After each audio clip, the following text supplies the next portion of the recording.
شروع کرتی ہوں اللہ کے نام سے جو بے انتہا مہربان نہایت رحم فرمانے والا ہے۔ یہ ایک واقعہ ہے کہ قارون موسیٰ کی قوم کا ایک شخص تھا، پھر وہ اپنی قوم کے خلاف سرکش ہو گیا اور ہم نے اس کو اتنے خزانے دے رکھے تھے کہ ان کی کنجیاں طاقتور آدمیوں کی ایک جماعت مشکل سے اٹھا سکتی تھی۔ ایک دفعہ جب اس کی قوم کے لوگوں نے اس سے کہا، بھول نہ جا، اللہ بھولنے والوں کو پسند نہیں کرتا۔ جو مال اللہ نے تجھے دیا ہے اس سے آخرت کا گھر بنانے کی فکر کر اور دنیا میں سے بھی اپنا حصہ فراموش نہ کر، احسان کر جس طرح اللہ نے تیرے ساتھ احسان کیا، اور زمین میں فساد برپا کرنے کی کوشش نہ کر، اللہ مفسدوں کو پسند نہیں کرتا۔ تو اس نے کہا، یہ سب کچھ تو مجھے اس علم کی بنا پر دیا گیا ہے جو مجھ کو حاصل ہے۔ کیا اس کو یہ علم نہ تھا کہ اللہ اس سے پہلے بہت سے ایسے لوگوں کو ہلاک کر چکا ہے جو اس سے زیادہ قوت اور جمعیت رکھتے تھے؟ مجرموں سے تو ان کے گناہ پوچھے نہیں جاتے۔ ایک روز وہ اپنی قوم کے سامنے اپنے پورے ٹھاٹھ میں نکلا۔ جو لوگ حیات دنیا کے طالب تھے وہ اسے دیکھ کر کہنے لگے، کاش ہمیں بھی وہی کچھ ملتا جو قارون کو دیا گیا، یہ تو بڑے نصیبے والا ہے۔ مگر جو لوگ علم رکھنے والے تھے وہ کہنے لگے، افسوس تمہارے حال پر، اللہ کا ثواب بہتر ہے اس شخص کے لیے جو ایمان لائے اور نیک عمل کرے، اور یہ دولت نہیں ملتی مگر صبر کرنے والوں کو۔ آخر کار ہم نے اسے اور اس کے گھر کو زمین میں دھسا دیا، پھر کوئی اس کے حامیوں کا گروہ نہ تھا جو اللہ کے مقابلے میں اس کی مدد کو آتا، اور نہ وہ خود اپنی مدد آپ کر سکا۔ اب وہی لوگ جو کل اس کی منزلت کی تمنا کر رہے تھے کہنے لگے، افسوس ہم بھول گئے تھے کہ اللہ اپنے بندوں میں سے جس کا رزق چاہتا ہے کشادہ کرتا ہے اور جسے چاہتا ہے نپاتلا رزق دیتا ہے۔ اگر اللہ نے ہم پر احسان نہ کیا ہوتا تو ہمیں بھی زمین میں دھسا دیتا۔ افسوس ہم کو یاد نہ رہا کہ کافر فلاح نہیں پایا کرتے۔ وہ آخرت کا گھر تو ہم ان لوگوں کے لیے مخصوص کر دیں گے جو زمین میں اپنی بڑائی نہیں چاہتے اور نہ فساد کرنا چاہتے ہیں، اور انجام کی بھلائی متقین ہی کے لیے ہے۔ جو کوئی بھلائی لے کر آئے گا اس کے لیے اس سے بہتر بھلائی ہے، اور جو برائی لے کر آئے تو برائیاں کرنے والوں کو ویسا ہی بدلہ ملے گا جیسے عمل وہ کرتے تھے۔ ان قارون کان من قوم موسیٰ، قارون موسیٰ علیہ السلام کی قوم میں سے تھا۔ بعض کا خیال ہے کہ وہ موسیٰ علیہ السلام کے چچا کا بیٹا تھا، یعنی بنی اسرائیل کا ایک فرد تھا۔ فبغى علیہم، تو اس نے اپنی ہی قوم کے خلاف سرکشی کی، ان کا بن کے نہ دیا، ان کے ساتھ بگاڑ بیٹھا۔ اور بگاڑ کی وجہ کیا تھی؟ وہ مال جو دوسروں کے مقابلے میں اسے زیادہ مل گیا تھا۔ وَآتَيْنَاهُ مِنَ الْكُنُوزِ مَا إِنَّ مَفَاتِحَهُ لَتَنُوءُ بِالْعُصْبَةِ أُولِي الْقُوَّةِ، اور ہم نے اس کو اتنے خزانے دے رکھے تھے کہ ان کی کنجیاں طاقتور آدمیوں کی ایک جماعت مشکل سے اٹھا سکتی تھی۔ یعنی اتنا زیادہ مال تھا اس کے پاس۔ مال کی کثرت کو واضح کرنے کے لیے یہ بات بتائی گئی۔ اب ظاہر ہے کہ جس کے پاس اتنا مال ہو وہ بھولے نہ سمائے تو پھر کیا کرے، کیونکہ عام طور پر ذرا بھی ہمیں کچھ مل جاتا ہے تو پھر ہم اپنے حدود سے باہر نکلنے لگتے ہیں، سرکشی کرنے لگتے ہیں۔ یہ انسان کی کمزوری ہے، تھوڑا دل ہے نا، بے صبرا۔ اس قال له قومه، تو اس کی قوم نے اس سے کہا، کون تھی اس کی قوم؟ بنی اسرائیل۔ لا تفرح، مت اتراؤ، مت پھولو، مت اکڑو، مت سرکشی کرو۔ ان اللہ لا يحب الفرحین، مال پا کے خوشیاں منانے والے اور خوش ہونے والے اور پھولنے والے اور اپنے آپ کو بڑی چیز سمجھنے والے اللہ کی نظروں میں گر جاتے ہیں۔ اس مال سے تو تم اپنی آخرت کماؤ۔ وَابْتَغِ فِيمَا آتَاكَ اللَّهُ الدَّارَ الْآخِرَةَ، اللہ نے یہ نعمت دی ہے تو اس کے ذریعے کیا تلاش کرو، کیا چاہو، آخرت کا گھر بنانے کی فکر کرو۔ وَلَا تَنْسَ نَصِيبَكَ مِنَ الدُّنْيَا، اور دنیا میں سے بھی اپنا حصہ نہ بھولو، یعنی دنیا میں بھی اس مال کو استعمال کرو، اپنی ذات پہ، اپنے گھر والوں پہ، اس سے فائدہ اٹھاؤ، لیکن صرف دنیا ہی کا فائدہ نہیں، آخرت کو سامنے رکھ کے، کیونکہ مال سے صرف دنیا کے فائدے چاہنا یا دنیا ہی کا ہو کے رہ جانا انسان کے لیے ہلاکت کا سبب ہو سکتا ہے۔ لیکن آخرت کو سامنے رکھتے ہوئے مال کو استعمال کرنا اس دنیا میں اور اس کے لیے بھی تیاری کرنا، یہ ایک پسندیدہ عمل ہے۔ دیکھیں آپ اس کو اس مثال سے بھی سمجھ سکتے ہیں نا، کہ مثلاً اگر آپ نے چھت پہ چڑھنا ہو تو بعض اوقات آپ ایک سیڑھی لگاتے ہیں باہر لکڑی کی، کبھی چڑھے ہیں؟ کبھی دیکھا ہے؟ کیسے چڑھتے ہیں اس سیڑھی پہ آپ؟ کیا دیکھ کے کہ جہاں یہ رکھی ہوئی ہے، جس جگہ یہ ٹکی ہوئی ہے، دوسرا کنارہ، دوسرا اینڈ، وہ کیسے ہے؟ جمع ہوا ہے، ٹیڑھا نہیں ہے۔ یعنی آپ پہلا قدم سیڑھی پہ اس وقت رکھتے ہیں جب آپ میک شور کر لیتے ہیں کہ آخری سرا اس کا صحیح جگہ رکھا ہوا ہے۔ بس یہی ہوتا ہے دنیا میں رہتے ہوئے آخرت کی درستگی کی فکر، کہ میں دنیا میں ہر قدم اس طرح رکھوں گا کہ میرا آخری سرا جو ہے وہ صحیح جگہ پر فٹ ہو۔ ورنہ کیا ہوتا ہے اگر آپ ٹیڑھی سیڑھی رکھ کے چڑھ پڑے، آپ کو صرف دھیان سیڑھی پہ چڑھنے پہ ہو اور اوپر کی جگہ پہ نہ ہو، اور لازمن گریں گے اور گر کے اپنا ہڈی پسلی ایک کر دیں گے، حطمہ میں جا پڑیں گے۔ اسی طرح جو لوگ آخرت کو بھول کر مال سے صرف دنیا میں فائدہ اٹھانا چاہتے ہیں وہ اسی ٹوٹ پوٹ کا شکار ہوتے ہیں، دنیا میں بھی ٹوٹ پوٹ کا شکار ہوتے ہیں اور آخرت کی ٹوٹ پوٹ بھی۔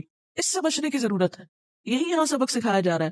وَابْتَغِ فِي مَا آتَاكَ اللَّهُ الدَّارَ الْآخِرَةَ وَلَا تَنْسَ نَصِيبَكَ مِنَ الدُّنْيَا۔ یہ سیڑھیاں بھی چڑھنی ہیں لیکن ڈائریکشن متعین کر کے، وہ احسن، اور احسان کرو، اچھا سلوک کرو، کما احسن اللہ علیک، جیسے اللہ نے تجھ پر احسان کیا، تیرے ساتھ بھلائی کی۔ ولا تبغ الفساد فی الارض، اور زمین میں فساد نہ کرو۔ فساد جب ہوتا ہے جب مال حقداروں کو نہیں دیا جاتا، ایک ہی جگہ جمع ہو جاتا ہے، بالکل ایسے ہی جیسے اگر سمندر کا پانی بھاپ بن کے نہ اٹھے نہ اڑے تو کیا ہوگا؟ سمندر میں طغیانی آ جائے گی، انسانی آبادیاں برباد ہو جائیں گی۔ سیلاب کیسے آتے ہیں؟ جب پانی دریاؤں میں حد سے باہر نکلنے لگتا ہے اور پھیلنے لگتا ہے اپنے رستوں کو چھوڑ کر ادھر ادھر، تو جب انسان مال پا کے سرکش ہوتا ہے تو اسی طرح زمین میں فساد کرتا ہے مال کی کثرت کی وجہ سے۔ ان اللہ لا يحب المفسدین، جیسے اللہ تعالیٰ فرحین کو پسند نہیں کرتا ایسے ہی مفسدین کو بھی پسند نہیں کرتا، کیونکہ پھولنے والے اترانے والے ہی اصل میں مفسد ہوتے ہیں۔ قال انما اوتیتہ علی علم عندی، کہنے لگا یہ اللہ نے نہیں دیا بلکہ یہ سب کچھ تو مجھے میرے علم کی وجہ سے ملا ہے، میرے پاس فلاں ڈگری ہے، فلاں قابلیت ہے، فلاں ذہانت ہے، اتنا ایکسپیرینس ہے، تو میں تو اپنی جہد مسلسل کی وجہ سے یہاں تک پہنچا ہوں، اور تم کہتے ہو اللہ نے دیا۔ اولم یعلم، اس کو پتہ نہیں، وہ جانتا نہ تھا، کہتے تورات کا عالم تھا، یہ بھی اس کے بارے میں آتا ہے کہ جانتا بوجھتا شخص تھا، اسی وجہ سے تو اس کو یہ اتنا زوم تھا کہ میں تو اتنا علم والا ہوں۔ تو بعض اوقات علم ہوتے ہوئے بھی انسان بھٹکتا اور پھسلتا ہے، جب خدا کا خوف نہ ہو اس علم کے ساتھ، تربیت نہ ہو اس کے ساتھ، تو علم بھی نقصان دہ ہو جاتا ہے، اس سے بھی سرکشی آ جاتی ہے لوگوں میں۔ اولم یعلم، کیا وہ جانتا نہ تھا، ان اللہ قد اہلک من قبلہ القرون، کہ اللہ اس سے پہلے بہت سی بستیوں کو ہلاک کر چکا ہے، تم تو ایک ہو، تمہارے جیسے کئی ایک تھے جو سب اسی طرح گئے، انہی سوچوں کی وجہ سے، اپنے علم پہ اتراتے ہوئے، جو یہ کہا کرتے تھے کہ من هو اشد منہ قوہ، اور جو اس سے بھی بڑھ کر قوت رکھتے تھے، یعنی قارون سے زیادہ طاقتور تھے، وَأَكْثَرُ جَمْعًا، اور زیادہ بڑی جمعیت رکھتے تھے۔ تمہارے تو اونٹوں کا جتھا اٹھاتا ہے نا یہ سب، تو ان کا جتھا اس سے بھی بڑا تھا۔ وَلَا يُسْأَلُ عَنْ ذُنُوبِهِمُ الْمُجْرِمُونَ، اور مجرموں سے ان کے گناہوں کے بارے میں پوچھا نہیں جائے گا۔ فَخَرَجَ عَلَىٰ قَوْمِهِ فِي زِينَتِهِ، تو اپنی قوم کے پاس گیا اپنی پوری زینت میں، ٹھاٹ باٹ کے ساتھ۔ قَالَ الَّذِينَ يُرِيدُونَ الْحَيَاةَ الدُّنْيَا، اب لوگوں کی آزمائش ہو گئی، وہ قوم میں نکلا، لوگوں میں نکلا، نمائش کر رہا تھا۔ اب کچھ لوگ بولے، یعنی کسی مالدار کے مال کو دیکھ کر انسان کے اندر کیا کیفیت آتی ہے، یہ اس انسان کی سخت آزمائش ہوتی کہ جب ہم لوگوں کی زینت اور رونق اور لوگوں کا مال اور گھر اور اسباب دیکھتے ہیں تو پھر ہمارے اندر کا حال کیا ہوتا ہے، ہم کیا اس وقت سوچ رہے ہوتے ہیں۔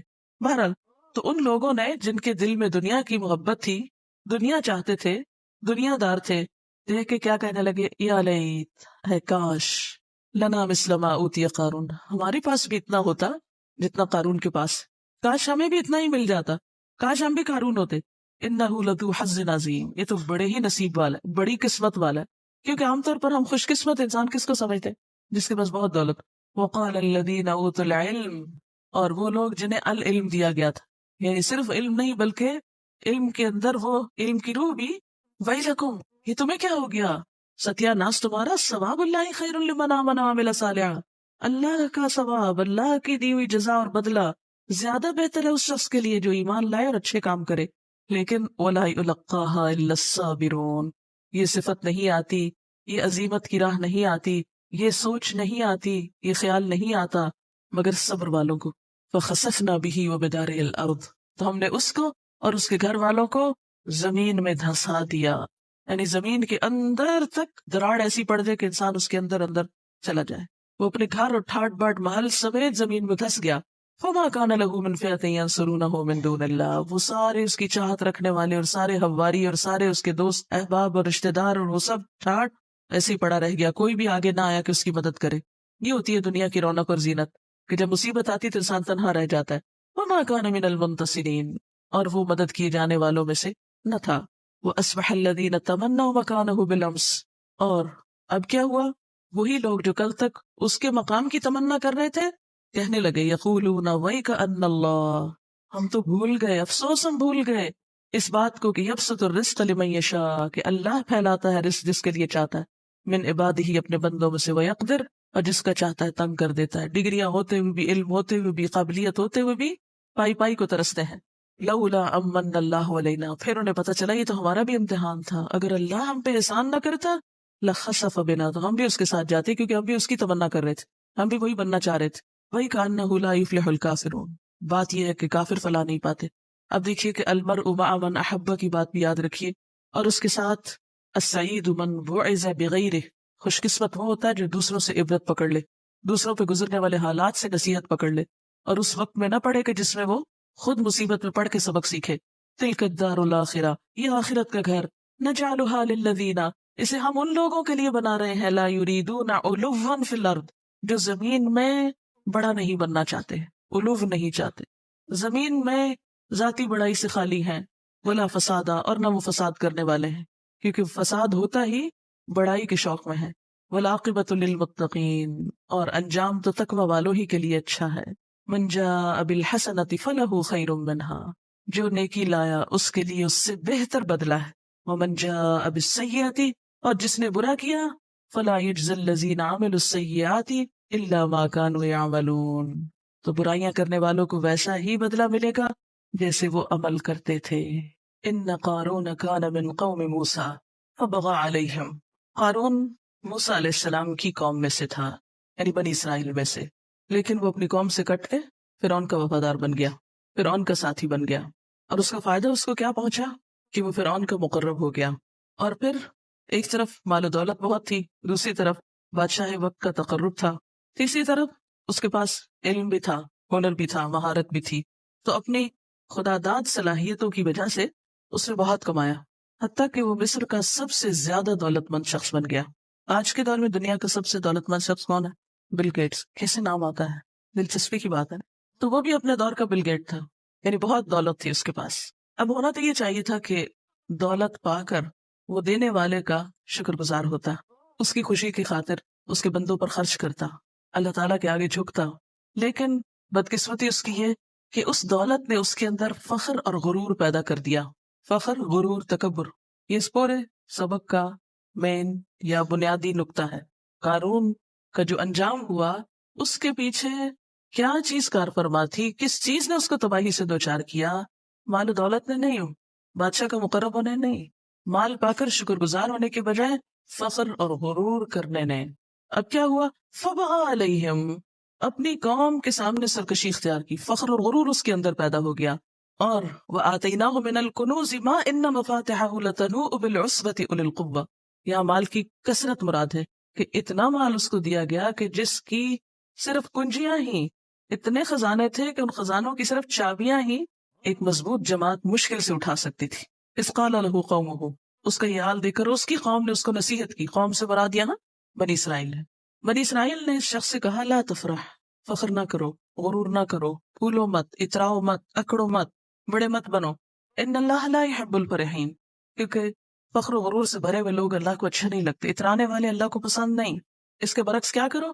اللہ نے جو تمہیں دیا ہے وابتغ فیما آتاک اللہ الدار الاخرہ، اس مال کے ذریعے آخرت کا گھر بنا لو. دنیا میں انسان کے پاس ذرا زیادہ پیسے ہیں تو انسان سب سے پہلے کیا بنانے کا سوچتا ہے؟ گھر بنانے کا سوچتا ہے. چھوٹا گھر ہو تو بڑا گھر لینے کا، یا اس کو مزید ڈیکوریٹ کرنے کا. خواتین کی جب کمیٹی نکلتی ہے تو عموماً اس سے کیا خریدتی؟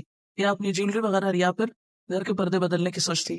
بہرحال گھر انسان کی ضرورت بھی ہے اور انسان کی کمزوری بھی، لیکن ان ساری کمزوریوں کے بیچ میں رہ کے نظر آخرت پر ہی ہونی چاہیے. عقل مندی کا تقاضا یہی ہے. اس لیے اللہ والوں نے اس کو نصیحت کی کہ دیکھو نفع کا سودا ہے، نفع مند تجارت. اور وہ کیا؟ اس مال کو اللہ کے راستے میں خرچ کرو، صرف دنیا کے لیے نہیں، اگلی دنیا کے لیے کچھ کما لو، کچھ بنا لو، وہاں کا گھر خرید لو. جیسے وہ حدیث پیچھے آپ نے پڑھی تھی نا کہ جو شخص دنیا میں مسجد بناتا ہے اللہ کی خاطر، اللہ تعالیٰ جنت میں اسی طرح کا اس کا گھر بناتے، اسی طرح کا. اسی وجہ سے کچھ لوگوں نے اس کا کیا مانا لیا کہ زیادہ ڈیکوریشن والی مسجدیں بنائی جاتا کہ جنت ہماری بھی ڈیکوریٹڈ ہو. تو آخرت کا گھر کے لیے صرف مسجد ہی نہیں، اور بھی نیکی کے بہت سے کام ہوتے ہیں. وہ تو ایک مثال کی بات تھی، میری مثال کے طور پر. تو وابتغی فیما آتاک اللہ الدار الاخرہ، تم جو کچھ اللہ نے تمہیں دے رکھا ہے اس کے ذریعے آخرت کا گھر بنانے کی فکر کرو. وَلَا تَنْسَ نَصِيبَكَ مِنَ الدُّنْيَا، اور دنیا میں بھی جو تمہارا حصہ ہے اس کو مت بھولو، یعنی دنیا کا فائدہ بھی اٹھاؤ. لیکن وَأَحْسِن كَمَا أَحْسَنَ اللَّهُ إِلَيْكَ، احسان کرو، بھلا کرو جیسے اللہ نے تمہارے ساتھ بھلا کیا. وَلَا تَبْغِ الْفَسَادَ فِي الْأَرْضِ، اور زمین میں فساد نہ کرو۔ زمین میں فساد کرنے کا کیا معنی ہے؟ یعنی اس مال و دولت کو پا کر فساد کے راستے پہ مت چلو، بگاڑ کے راستے مت اختیار کرو، آخرت بناؤ، انسانوں سے بھلائی کرو جس طرح اللہ نے تم پر بھلائی کی، لیکن فساد نہ کرو۔ یہاں فساد کا معنی یہ ہے کہ کسی انسان کو جب اللہ تعالیٰ مال دے تو وہ اسے صرف اپنی ذات کے لیے، اپنے بال بچوں کے لیے، بس صرف اپنوں کے لیے ہی مخصوص کر لے اور اس میں دوسروں کا حق بھول جائے۔ اب دیکھیے کہ بارش کا پانی بالآخر جا کے کہاں دوبارہ گرتا ہے؟ سمندر میں۔ سمندر صدقہ کرتا ہے، پھر سورج نکلتا ہے، پھر وہ بھاپ اٹھتی ہے، بادل بنتے ہیں، پھر پانی چلا جاتا ہے، پھر جا کے گرتا ہے، پھر واپس وہی لوٹ آتے ہیں۔ نہیں، پورا کیا ہے؟ Water cycle. تو اسی طرح اللہ تعالیٰ ہم سے کیا چاہتے ہیں کہ دولت سائیکل بھی ہو، منی سائیکل بھی ہو۔ آپ کے پاس آئے، آپ آگے دیں، پھر پلٹ کے واپس۔ صحابہ کرام کا ایسا تھا کہ بعض اوقات کوئی ایک شخص کسی کو کچھ کھانے کو دیتا تھا، وہ آگے دیتا دیتا دیتا وہی وہ چیز پہنچ جاتی تھی جہاں سے شروع ہوئی تھی۔ تو اسی طرح کا ایک سائیکل یہ بھی چلنا چاہیے، کیونکہ اگر یہ سائیکل نہ چلے، سمندر میں ہی پانی جمع ہو جائے تو نتیجہ کیا نکلے؟ طوفان، طغیانی، کناروں سے باہر، تباہی، بربادی، فساد۔ تو ہوتا یہ ہے کہ جب ایک شخص کے پاس مال آ کے اکٹھا ہوتا چلا جا رہا ہے، جمع ہو رہا ہے، ادھر سے بھی دریا آ کے گر رہا ہے، ادھر سے بھی، ادھر سے بھی، ادھر سے بھی، ادھر سے بھی، ادھر سے بھی، ادھر سے بھی، یعنی اس کے پاس ایک نہیں کئی ذرائع ہیں آمدنی کے۔ بعض لوگ کو آپ نے دیکھا ہوگا کہ وہ اتنی اچھی والی مینجمنٹ جانتے ہیں کہ وہ پیسہ رکھتے نہیں ہیں، اس کو مزید انویسٹ کرتے چلے جاتے ہیں، اور ایک جگہ نہیں بہت سے طریقوں پہ وہ اس کو انویسٹ کرتے ہیں۔ لہذا نتیجہ کیا ہوتا ہے کہ وہ سمندر بھرنے لگتا ہے، یعنی ہر طرف سے آ رہا ہے۔ لیکن اگر اس میں سے نکلتا بھی رہے اسی رفتار سے، جس سے اللہ تعالیٰ نے کیا قاعدہ بنایا، آپ کو یہ بات معلوم ہوگی کہ جتنا پانی بارش کے لیے بادل بن کے اٹھتا ہے اتنا ہی پانی واپس پہنچ جاتا ہے۔ یعنی اتنا بیلنس ہے اس میں، اتنا اعتدال ہے اللہ کے نظام میں کہ اس میں کوئی کمی بیشی نہیں ہوتی۔ جتنا اٹھتا ہے اتنا ہی پھر بھر جاتا ہے، اور جتنا بھرتا ہے اسی حساب سے اسی رفتار سے اٹھ جاتا ہے، اور یہ توازن ہے جس کی وجہ سے زمین کا نظام قائم ہے۔ تو بالکل اسی طرح دولت کے معاملے میں بھی اگر کسی شخص کے اندر یہ توازن قائم ہو کہ وہ جس رفتار سے آ رہا ہے اسی رفتار سے وہ اسے انسانیت کی بھلائی کے کاموں میں خرچ کرتا ہے، تو ایسا شخص مال پا کے بگاڑ کا شکار نہیں ہوتا، اس کے اندر فساد نہیں ہوتا۔ تو یہاں لا تبغی الفساد فی الارض کا معنی کیا ہے کہ تم مال کو اکٹھا کر کے، جمع کر کے، صرف روک کے اپنی ہی ذات تک، اپنے ہی فائدے کے لیے زمین پر بگاڑ مت پیدا کرو۔ کیونکہ ہوتا یہ ہے کہ جب ایک شخص کے پاس بہت اکٹھا ہوتا ہے نا، تو وہ اصل میں ہوتا ہے کہ بہت سے لوگوں کا حق ہوتا ہے جو ان سے نکل کر ادھر آ جاتا ہے۔ کوئی ضرورت مند ضرورت میں اپنا گھر بیچ ڈالتا ہے کہ اس کے اوپر بیماری آ گئی ہے، کوئی مصیبت زدہ کسی مصیبت میں، کوئی کسی بیٹی کی شادی کے لیے، کوئی بچے کو پڑھانے کے لیے، کوئی کسی مصیبت میں، کوئی کسی مصیبت میں بیچ بیچ کے کیا کر رہا ہے؟ اپنی ضرورت پوری کر رہا ہے۔ اب یہ جب بیچ رہا ہے تو وہ لے کون رہا ہے؟ پیسے والا لے رہا ہے نا۔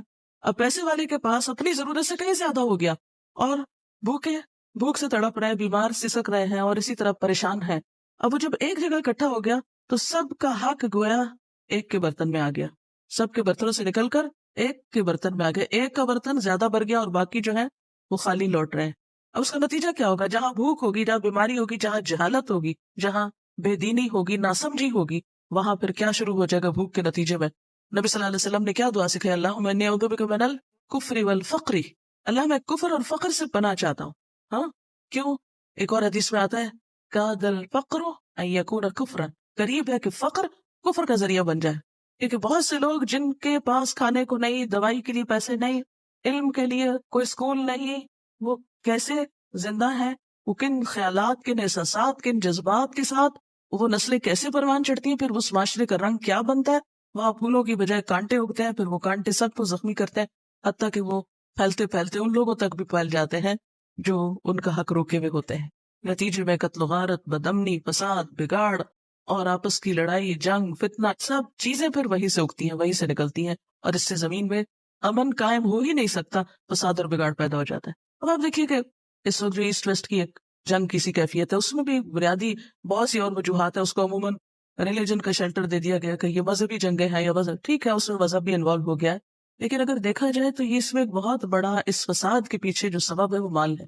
کچھ ممالک زمین پر ایسے ہیں کہ جو زمین کے بڑے حصے کے وسائل پر قابض ہے، ان کا ایک عام شخص بھی بہت ساری سہولتیں رکھتا ہے، جبکہ زمین کے دوسرے حصے پر وہی اللہ کی مخلوق جہالت میں، غربت میں، فقر میں، انسانیت کے درجے سے بھی نیچے کی زندگی بسر کر رہی۔ تو پھر اس کا نتیجہ کیا ہوا؟ فرسٹریشن آئی، اور اس فرسٹریشن سے پھر ایک بغاوت اٹھی، اور وہ بغاوت دنیا کے امن کی تباہی کی ذمہ دار بن گئی۔ یعنی اس بغاوت سے کیا ہوا؟ زمین پر امن و امان ختم ہو کر رہ گیا. ہم اس کے اور بہت سے ریزنز تلاش کرتے ہیں، وہ ہوں گے اور بھی ریزنز، لیکن one of the major reasons کیا ہے؟ مال کی تقسیم میں انصاف نہ ہونا، یا انسانیت کا وہ حصہ جس کے پاس زیادہ ہے اس کا ان لوگوں کی طرف توجہ نہ ہونا جن کے پاس نہیں ہے. مال والوں کا بے مال لوگوں کی طرف یا ان کی ضروریات کی طرف توجہ نہ کرنا. پھر فرمایا ان اللہ لا يحب المفسدین، بے شک اللہ تعالیٰ مفسدین کو پسند نہیں فرماتے. قال انما اوتیتہ علی علم عندی، کہنے لگا یہ سب کچھ تو میرے علم کی وجہ سے مجھے ملا ہے، اور اس میں کوئی شک نہیں کہ وہ عالم تھا. لیکن عالم ہونے سے جو فائدے انسان کو حاصل ہوتے ہیں اس کا یہ مطلب نہیں کہ وہ ان سب کا حقدار ہو جاتا ہے، اس میں دوسروں کا بھی حصہ ہوتا ہے. اب آپ دیکھیں آج بھی بہت سے لوگ جو بہت اچھا بزنس رن کرتے ہیں اس کے پیچھے ان کا نالج ہوتا ہے، وہ نالج انہیں ہیلپ کرتا ہے اپنے کام کو بہتر بنانے میں، لیکن وہ کبھی پیچھے تھوڑا سا پلٹ کے سوچیں کہ انہیں یہ علم کیسے ملا، انہیں وہ چانسز یا اسباب یا مواقع کہاں سے ملے، ان کو اپرچونٹیز ملی. وہی اپرچونٹی اگر کسی غریب کو ملتی تو وہ بھی اویل کرتا اور وہ بھی شاید تمہارے برابر کا ہوتا، لیکن اس غریب کو تو اسکول بھی نہیں ملا.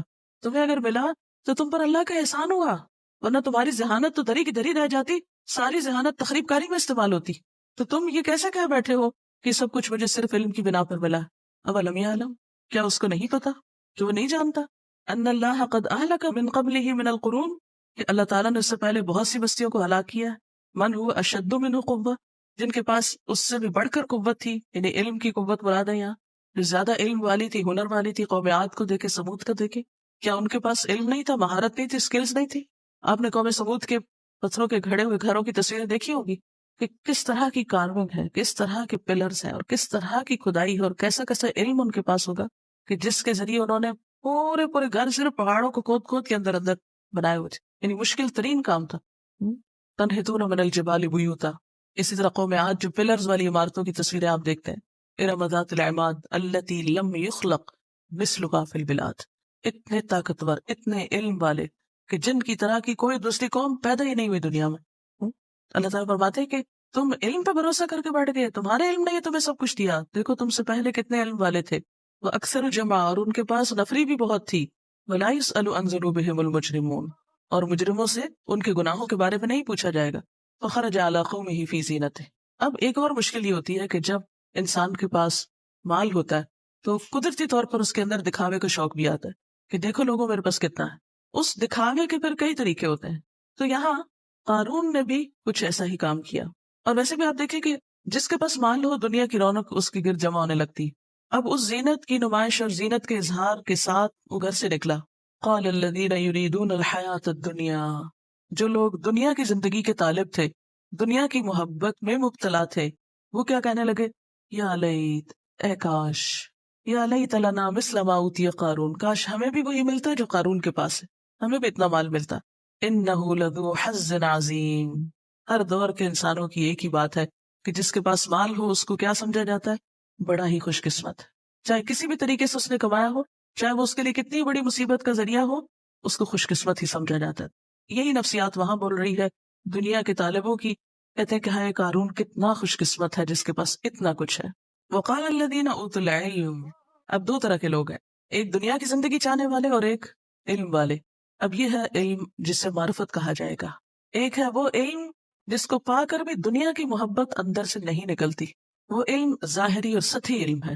اصل علم وہ علم ہے جو انسان کو دنیا سے بے نیاز کر دے، انسان کے دل سے دنیا کی ہرس اور لالچ ختم کر دے. اور جب تک یہ ہرس نہ نکلے اس وقت تک انسان صحیح معنی میں اللہ کا مقرب بن ہی نہیں سکتا. یہ مال ایک رکاوٹ ہوتی ہے اللہ کے قریب جانے میں. یعنی مال کا ہونا برا نہیں، مال کی محبت بری جو اللہ اور بندے کے درمیان رکاوٹ بنتی. کیونکہ عام طور پر انسان کے اوپر امتحان ہونے لگتا ہے. ایک شخص دعویٰ کرتا ہے نا مجھے اللہ سے بہت محبت، اللہ تعالیٰ امتحان میں ڈال دیتے ہیں. ایک طرف اس کے لیے دنیا رکھ دیتے ہیں اور ایک طرف اپنا راستہ. اب یہاں انسان گر پڑتا ہے.